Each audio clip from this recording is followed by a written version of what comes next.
What's up, everybody, and welcome back to another episode of CMA Podcast. How is everybody doing?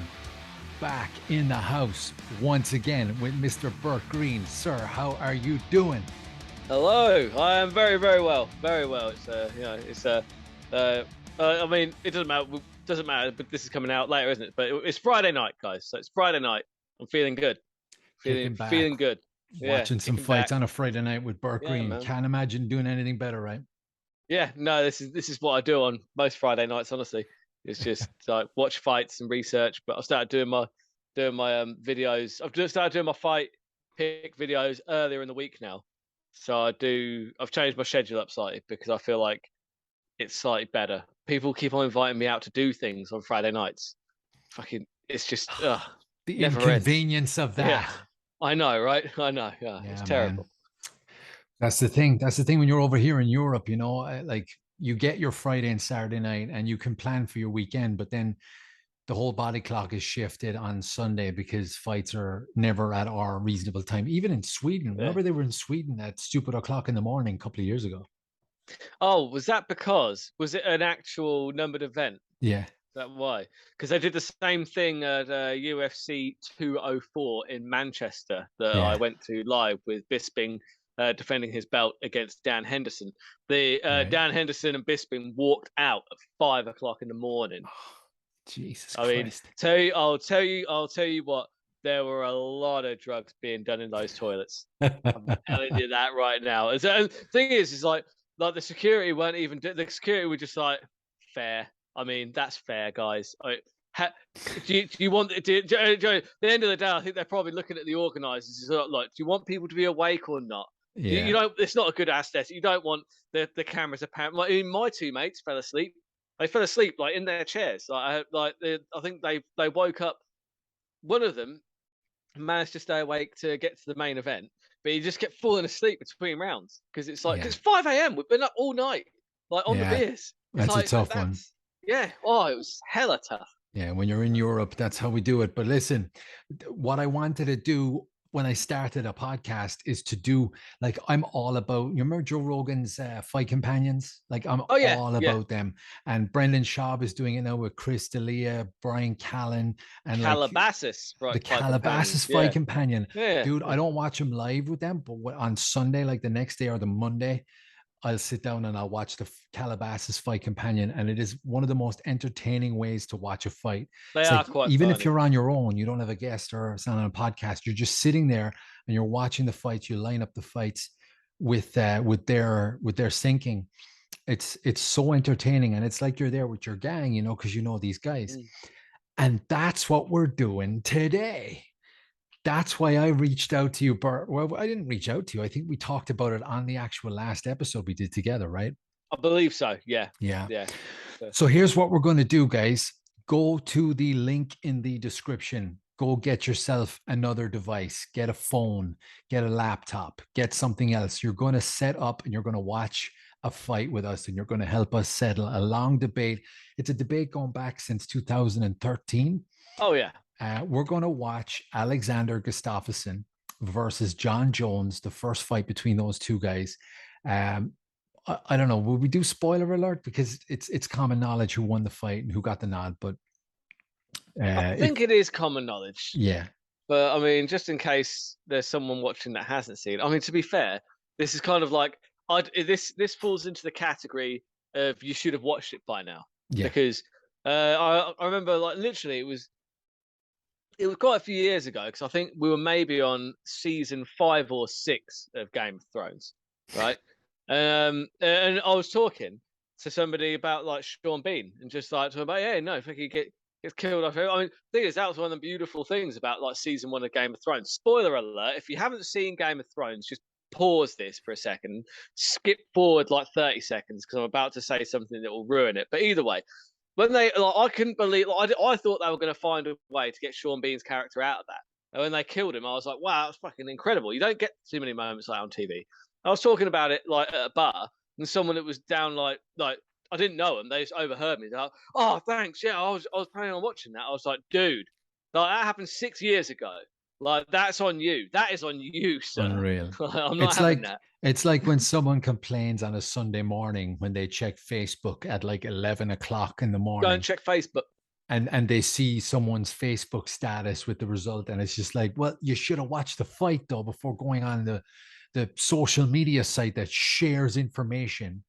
That's the thing, is that if my mate is coming around to watch the fights like in the morning, he knows to either call me. I might answer, but I might not, because the thing is like, I will not look at my phone. I won't even look at it. I'll get up, and I know that I'm going to put the fights on at, say, 10 o'clock in the morning or 11 if I'm going to the gym. Or if I've organised to watch it with my mate, I'll say, you know, pop round at this time, because there's a good chance I'm not going to have my phone on me, because I don't want. Because you're fucking smart. Yeah, I take my smartwatch off. I take no chances. Exactly. So that's what we're going to do tonight. So I've got my laptop set up. Are you watching on your phone or your laptop? Laptop. Okay, so guys, it's probably better laptop because you can see everything that's going on. So go get yourself another device. Click the link in the description. If you don't click the link in the description, just go to YouTube and type in "free fight Jon Jones versus Alexander Gustafsson 1 UFC 165 2013." Okay, that'll bring you to a YouTube HD quality UFC released video. It, just for reference, it is 28 minutes and 52 or 53 seconds, depending on what device you're on. And we're going to sync it up together, you and me, Bert. And we're going to watch it together. And we invite you, the CMA listeners, the CMA maniacs, the CMA maniacs, or whatever. The CMA maniacs. There you go. Boom. I think I've so just I watch a lot of Answer Smash. There's a game show in the UK called House of Games, Richard Osman's House of Games. Yeah. And they do this thing called Answer Smash at the end, and it takes like, it's got like a picture of something and like something at the bottom, and you have to smash the answers together. It's like there you go. Yeah, it's so go pick up yourself. Go pick up another device, click that link in the description, and follow along with us. Is this the first CMA podcast fight companion? I think it is. There you go. Congratulations, Bert. You're part of the first one. You win a toaster. A four slice? Full slice. Yeah, you go. 4 slices? 4 slices. 4. Yeah, well, nice. All right. So we're going to hook it up right now, Bert. So I'm good to go at 0.00. I am at 0.00. So we do it on 3. Is it 1, 2, 3 click, or 1, 2 and click on 3? 1, 2 click on 3. 1, 2 click on 3. Okay. Are you ready? I'm ready. Enjoy the fight, bro. Everybody with us in 3, 2, 1. 1, 2, 3. P3 portable protein pack. There you go. 3 P's. Here we go. Big John. I'm excited. Big John. Let me grab a beer for this one, Bert. Big John and still reffing back then. I learned how to open a beer with my ring. So look, that's pretty nice. Didn't even look. I like that. Hey, cheers, my man. Enjoy, sir. 3-point stance from Jon Jones. Here we go. The champion in the black trunks. The challenger in the blue trunks. Still the old Nike tick on the back. Bones nose. Remember that t-shirt? Oh yeah, that's right. So the debate here, guys, is who won the fight. It was a very close fight. And Bert, we got to. This is the first time I've done this. We got to be very careful not to talk over each other. I'm going to do my best. Yeah. I'll try my level best. There you go. So right now, if you're having trouble syncing up, we're at 4 minutes, 30 seconds, 29, 28, 27. And yes, that man, Jon Jones, the champion. See the Gustafsson. He's definitely causing problems for Jones. His length, but Jones is reading him quite well at this point. He's the tallest guy to fight Jon Jones at that point, right? I think so. Look how loose and free and non-stiff Alexander is fighting, and Jon was like monster Jon Jones at that point. He was. To be fair, Jon looks very loose as well, though. Like, just very calm, very, like... Yeah. you can see that he's just. That's nice. That was good. That's nice. And I must also point out, Jon Jones is the champion at this point. Yeah, I did a very bad job explaining what this was all about. Jon Jones is the champion, and the challenger is nice Alexander Gustafsson from Sweden. Oh, that was nice. That was a lovely left hook. Lovely lead left hook there from Gustafsson. I'll interject here, Bert, and I'll say that what a lot of fighters do is the first round is normally a feel-out round. They'll win the second and third round, and they'll coast the third and fourth, or sorry, the fourth and fifth, and then they'll complain about a split decision or a bad decision. The first round is just as important. Always, especially in a 3-rounder. This is not a 3-rounder, I should add. It's a 5-rounder. So I don't know why I even mentioned 3 rounds. That's just distracting from the fighter we watch. It's all right.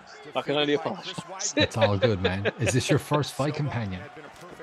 Yeah, I've never done one before. Nice.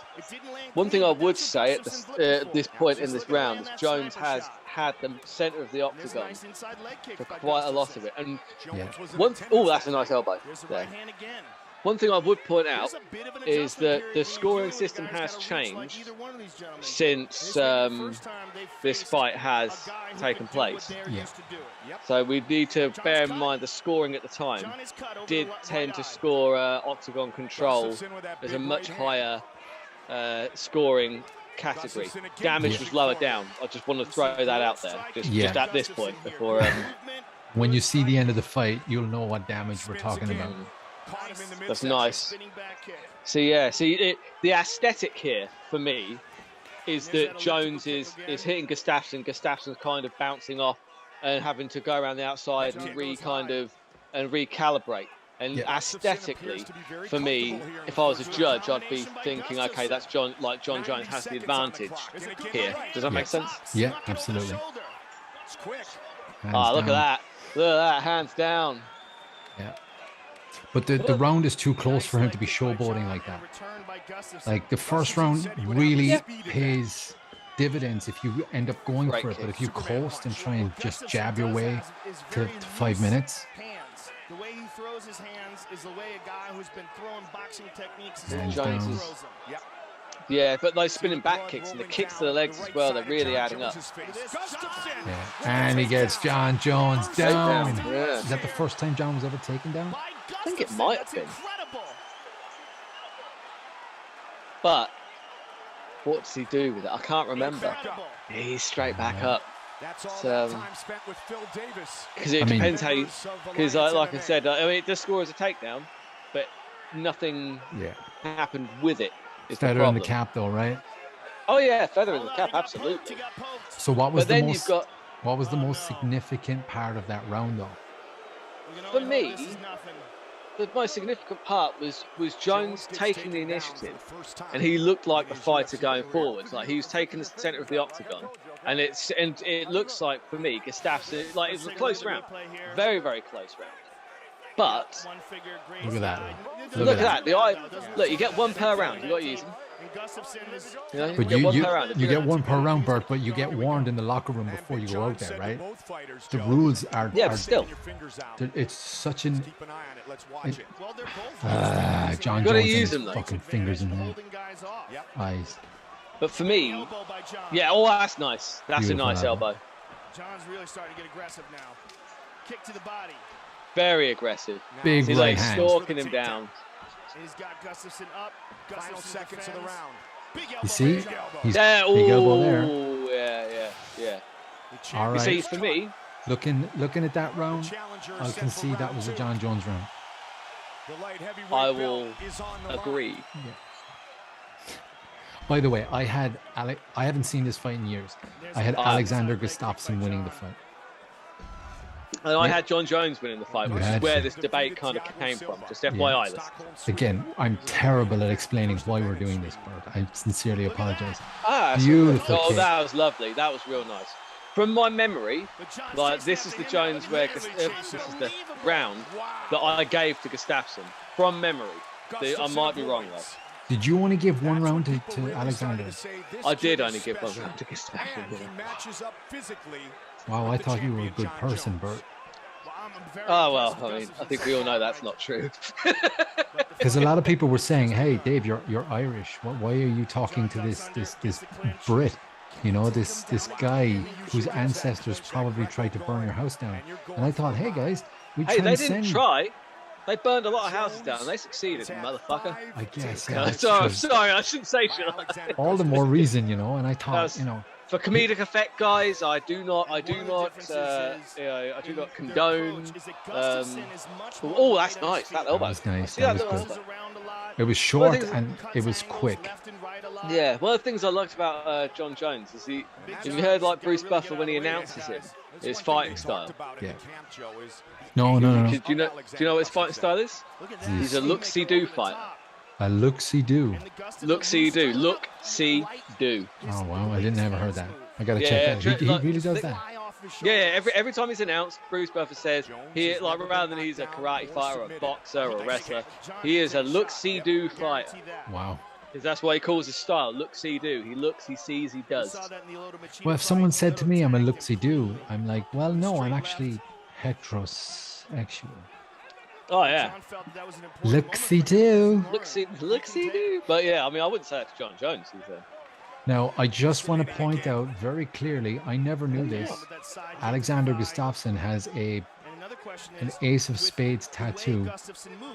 And I didn't do this for effect, but I'm actually wearing my ace of spades ring right now because I'm a huge Motorhead fan. Same. Hey, we agree there, brother. Hey, Talemi. Talemi, man. God bless that man. He's up there somewhere.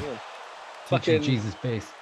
Tell you what, you know what? I thought I gave this round to Gustafsson back in the day, but so far, this is really kind of close.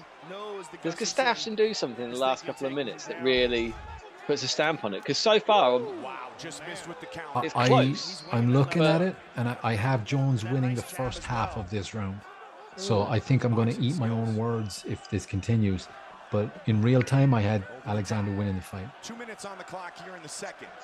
Yeah, I do remember one of the judges gave it 48-46, and I agreed with that judge. And everyone else said he was out of his mind. And to be fair, right, the first time I ever watched, when I watched this fight live, I was stunned. Like, you know, but I think part of it was just that this is the first time we'd seen Jon Jones even look human. Right. So there was that kind of, it was when I rewatched the fight that actually all of a sudden I was like, you know what? The judge that gave it 48-46, I thought was right. I remember thinking that because I rewatched it quite a lot just after having watched it. It was a good roll. Nice. Oh, nice. It was a good roll. Don't think he gets the takedown here. No, he doesn't, I don't think. But this is interesting because I thought, for some reason, I thought I gave, it might have been the third round that I gave the Gustafsson. Because this one's actually, it seems to be Jon Jones's round, isn't it? Yeah, so far I'm giving it to Jon. Unless something drastic happens. Nice one, too. Yeah,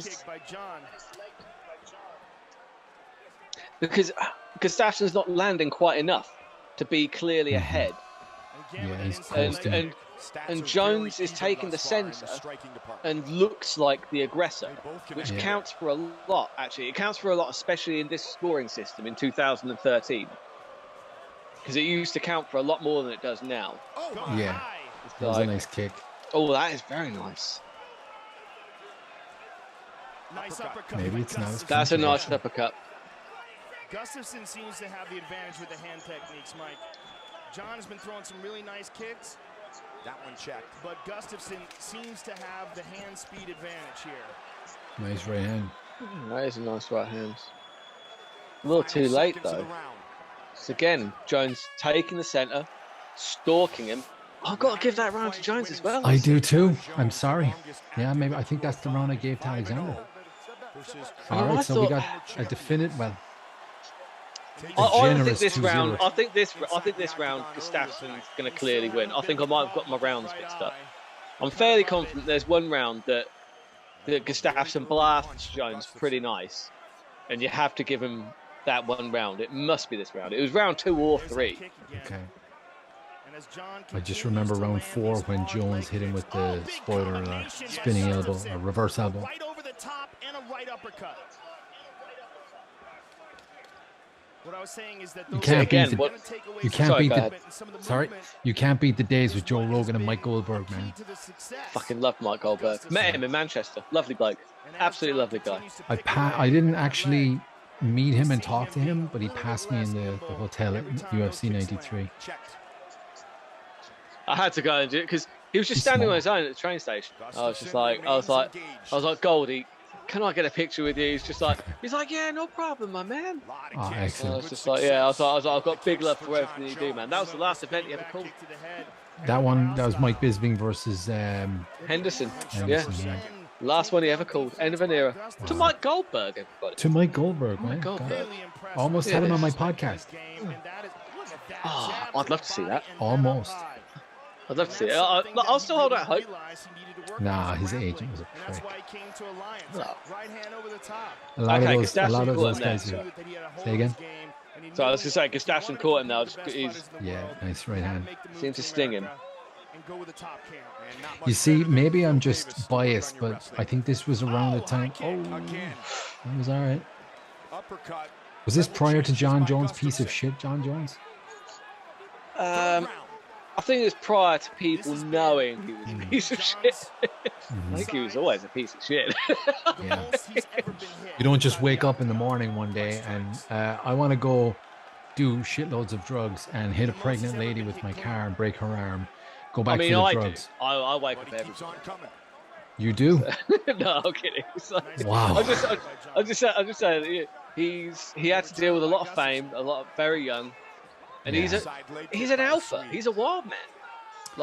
But don't get on the mic. Do not get on the mic and preach the Lord Jesus Christ every time you fuck up. All right, you know what's really annoying? Oh, here we go. Yeah. Antivirus. Here we go. See, this is where, look, Gustafsson's taking the center. He's taking the initiative. And this is where he starts boxing Jon Jones up a little bit. Just past the midway point. Nice block. Of this championship fight. I mean, it's because he's taking the initiative. Yeah. You see the aesthetic.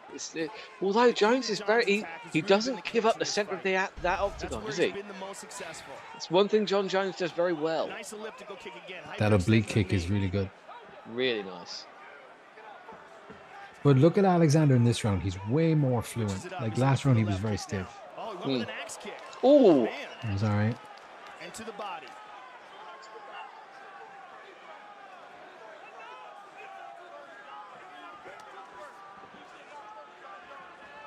Nice. He's leaning out. Jones has even started to take this one. I really thought there was one round that was super one-sided. And you see Gustafson taking some big, deep breaths there. Yeah, Jon has thrown some really good kicks in this fight. Yeah, that was part of the problem that Gustafson faces. I mean, spoiler alert, later on in this fight, is I do think he started to feel it a bit, whereas Jones still had all that cocaine running through his system. So it was... Hell of a drug. Oh, it sure is. There you go. Oh, there we go. There we go. There we go. Yeah, that's... I think it's these kind of combinations that, for me, set it apart. For this round, at least. Like when he lets it go, man, it's just like it's like Diaz. His hands are low, he's leaning forward, but those combinations. I don't want to sound like general boxing coach here, but when you let those like really basics, the basic combinations, double jab, right hand, left hook, 1-2 down the pipe. 1-2. The Nate Diaz one that he hit Conor with, the first one that wobbled him. Yeah, that's a fucking poetry, man. Gets back to the center of the octagon. Excellent footwork by Gustafson. Look at that combination. See right there, Jon Jones going backwards in a straight line, exactly, as opposed to side to side. Jon's looking for that spin. Yep, there's the elbow. Look at that. That was a nice elbow. Oh. Grabs a hold of him. But Gustafson's taking the initiative. And the aesthetic is that he's the one stalking Jones, and he's been doing that more in this round. Yeah. Although I've got to be honest, it was closer than I remember it. I'm still giving it Gus though. This one, I don't know. This one, you'd be generous. Yeah. are headed to the championship round. I don't know how you I give think that. I think that. Let's give that one to Alexander. Yeah, I mean, the problem is, again, it's right. I'll see how this round plays out, because I know there was one round that I thought was very one-sided. It might not have been that one, because I don't think that was that one-sided. I think it was kind of a coin flip. Would you not think? Do you know what I mean? Like, that was a coin flip. I didn't think so close. I didn't think 2 and 3 were that close. 2 and 3, I thought Jones was clearly the winner, whereas that third round I thought was a coin flip. And in that instance, I mentioned at the start of the show that Jones is the champion in this instance. Now, for me, like, I know not everybody agrees with this. This is controversial. I know that some people don't agree with it, but I think there is such a thing as championship advantage. I think that if you draw a round, it goes to the champion, because if you draw, the belt stays with the champion. You don't take the belt by being as good as the champion. You have to be better. So therefore, if you're not better in that round goes to Jones. So for me, I've got Jones 3 rounds up. Okay. Because the last round was a coin flip. It really was. I think this might be the one-sided round. I'm gonna be devil's advocate. I'm gonna be devil's advocate on this one. I'm gonna say 1 and 2 Jones. I'm gonna give 3 to Alexander. Let's see what happens in 4. That was a nice right hand. Yeah, I think I might have gotten confused. It might be round 4 that Gustafsson has a good one. If not, I might be giving all 5 rounds to Jones. 50-45. You said physically that Gustafson matches up. So I feel like, yeah, you could, if you're being generous, give the third round to Gustafsson. Yeah. But I feel like more realistically, that round was a draw. Whereas this round so far, actually, I am giving to Gustafsson. I think I might have misremembered. Mm-hmm. It might be round 4 that's clearly Gustafsson, and then Jones rallies in the 5th. And kind of comes back. But you know what I wanted to do today, but I said I'll do it tomorrow after we record, because I didn't want to give myself any bias or whatever. I wanted to get the CompuStrike numbers. Yeah, see, because I don't know them. The thing is, I never like looking at the CompuStrike numbers because the judges don't have those. So for me, I'm like, if you're arguing a judge's decision and you're throwing at CompuStrike numbers, it's like, look, if there's like 5 strikes in it, you try seeing that in real time. Yeah. You know what I mean? Like, that was the left hook right there. Yeah. This is the round. That's what I mean. This is the round. This is the round. Look, Gustafsson's teeing off now. Beautiful left hook. He hurt him. Beautiful right uppercut. Yeah.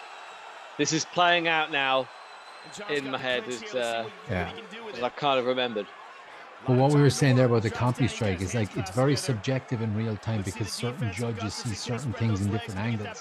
But when you look at the objective facts at the end, when we see what landed, what didn't, what was effective, what was not, I want to check out those CompuStrike numbers. It's always interesting to see, but for me, it's not. It doesn't help when trying to decide who won or lost the fight because the judges don't have those. So for me, I'm just like, you have to look at what does it look like. You've got to look at the aesthetic. Like sometimes some strikes look better than others. And that's just, Look at Jones's right side of his face from that left hook. Yeah. Jones is, Gustafsson piecing him up this round. Look at that one too. Yeah. This is starting to all flood back to me now, honestly. Yeah. Because Jones starts getting desperate with takedowns. Even his demeanor, look at his face. 9 for 9. And another one. He goes up high. Look at those skinny legs, though. Let me shit on Jon Jones for a while. Look at those fucking skinny legs on that drug addict piece of shit. Sorry. Kind of works for him, though. That was a nice elbow. See, I'm getting emotional now because I know who won. What a scumbag. Wife-beaten scumbag. That fight, just for anyone who doesn't know, this fight went into the Hall of Fame. And the night he got inducted into the Hall of Fame. Oh, that's the one. Oh. Jones with a big knee and a vicious elbow. 30 seconds left in the round. Jesus. Hands down, though, huh? And Gustafsson stuffs the takedown even while hurt. Amazing. 20 seconds. And stays I get Jesus. Look at that. Oh man. Looks for the spin again. Gustafson's I busted think Final seconds of the round. Makes me very, very sweaty. Gustafson is going to survive. incredible fight. You see, this is what makes me, not to the point of tears, but this is what gets me so emotional about fighting. This point, when you do all the trash talk before, you have the pre-fight interviews where you talk shit. When you get hurt and you don't give up, dude, this is real fucking fighting right now. This is brilliant. I mean, love it. Honestly, though, Jones might have stolen that round. What a fight. He was getting beaten up for a lot of it, but you got to look at the aesthetic. At the end, he was battering Gustafsson. Yeah, you could make that argument. Joe Rogan talks about that on his podcast. He said, even if you win like the first 4 minutes of that round, if this is a street fight and it's a 5-minute round, you're ending it on top and you win the fight. Yeah. And you've got to look at Gustafsson landed a lot of good shots, but actually the ones that Jones landed looked it looked almost fighting. Yeah. It was getting close. Yeah. When John was clinching him and caught the short elbow. Yeah. At the end of the round, that's what set up the attack. And yes, you could argue that John stole that round. Light heavyweight title fight. One of the best of all time. There's another reverse elbow happening here, right? Yeah, I think so. 4 minutes remain.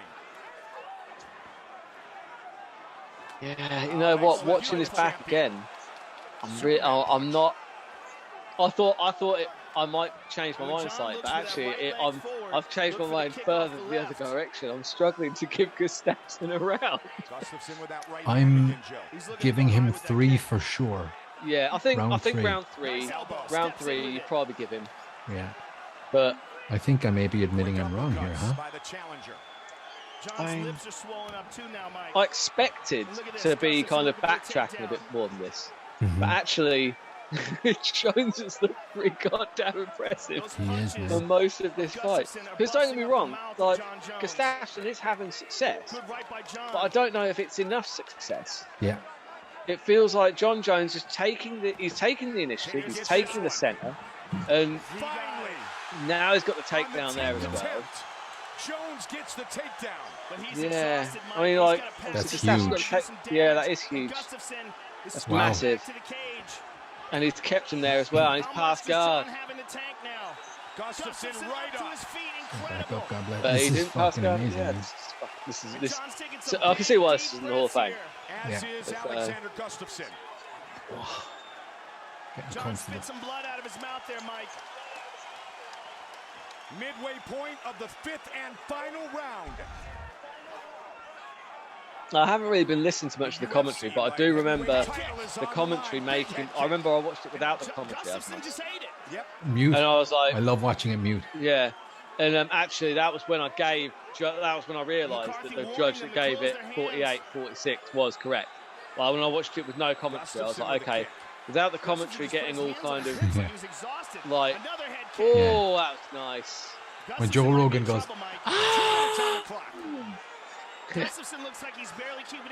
I love the GoPro footage of Joe Rogan, John Anik, and DC reacting to the recent knockouts. Yeah.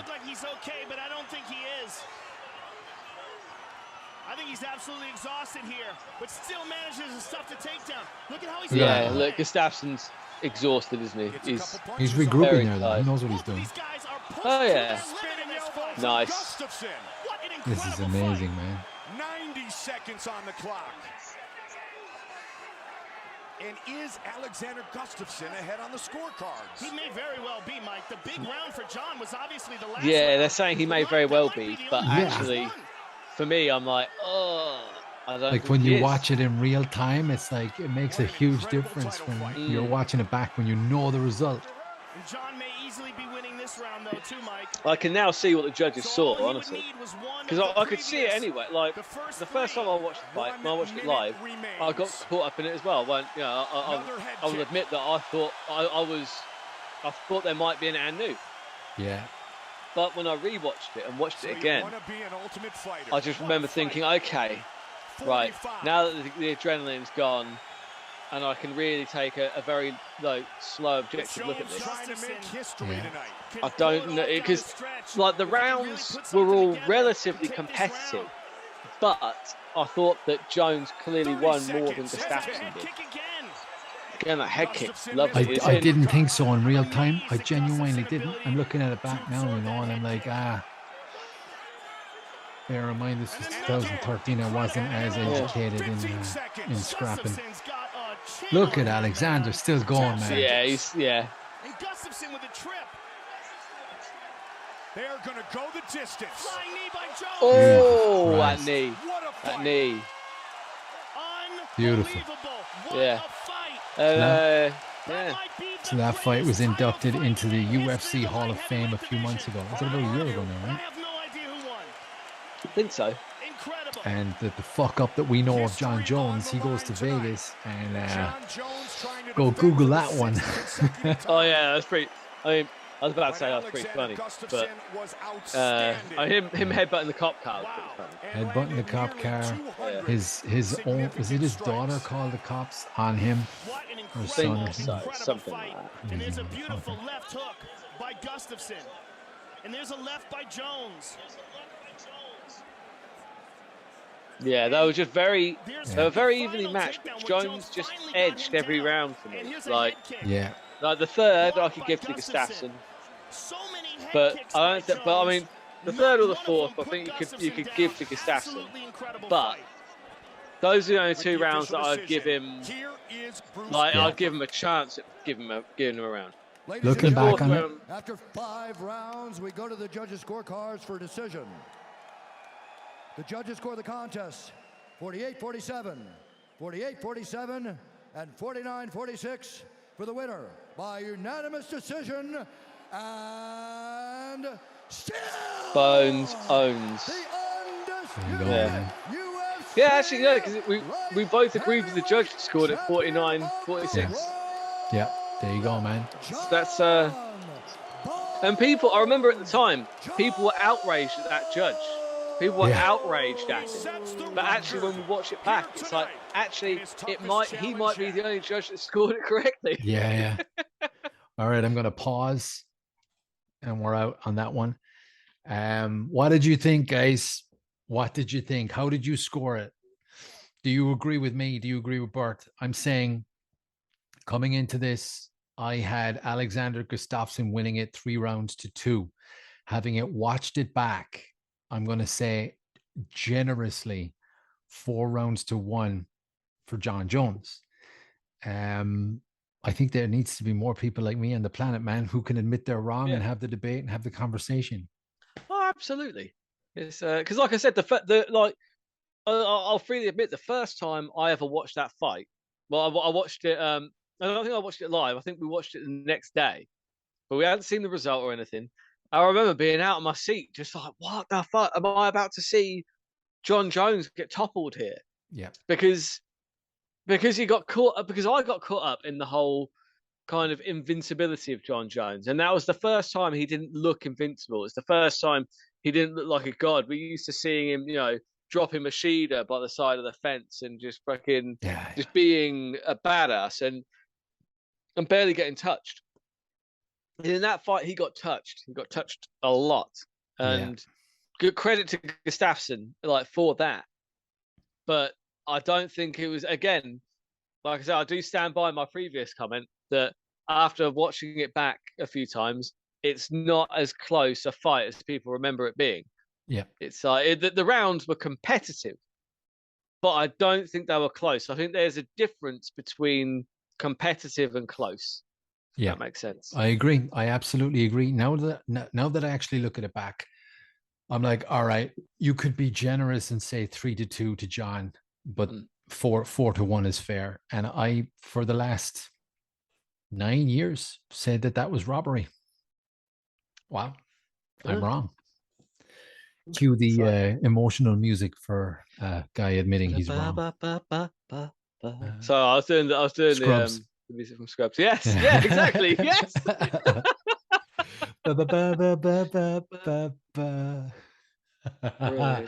I love it. Bert Green, where can people find you and what are you all about? In case you didn't know, if you don't know, Bert's a regular on this goddamn show. I sure am. Well, yeah, you can find me on YouTube, The Burt Locker. You can find me on Patreon, The Burt Locker on Patreon. Now, the Patreon has extra fighter picks every week. For instance, I think it will have already happened by the time this airs, but UFC Paris, the fight pick, the Patreon exclusive fight pick is Marvin Vettori versus Robert Whittaker. That's the breakdown that I've done over on Patreon. It's a good breakdown because it's a good fight. It's one that I'm looking forward to. But essentially what I do, what I'm all about is I like to break down the fight. There are fights, usually 3 or 4, that jump out off the page at me when I look at a card. And I'll break those down. And it's more about learning more about the fighters that are on the card. And you can make your own educated decisions about who you want to bet on. Don't follow my bets because they are awful. Because I go for long odds. I like to keep the odds long, I keep the stakes low, and I keep the bets terrible. You know, because as long as you're keeping the stakes low, it's fun for me anyway. Because if you're gambling to try and make money, I think that honestly, you're probably going to fall short of making it. Like, the system is designed for you to not make money, so you ain't gonna. Like, you need a lot of capital and just bet on the favorites every time, and then guess what? They'll cancel your account. Like, as soon as they see that's what you're doing. Vegas, right? Yeah.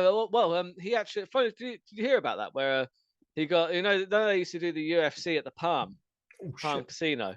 Oh God, at the Palm Casino.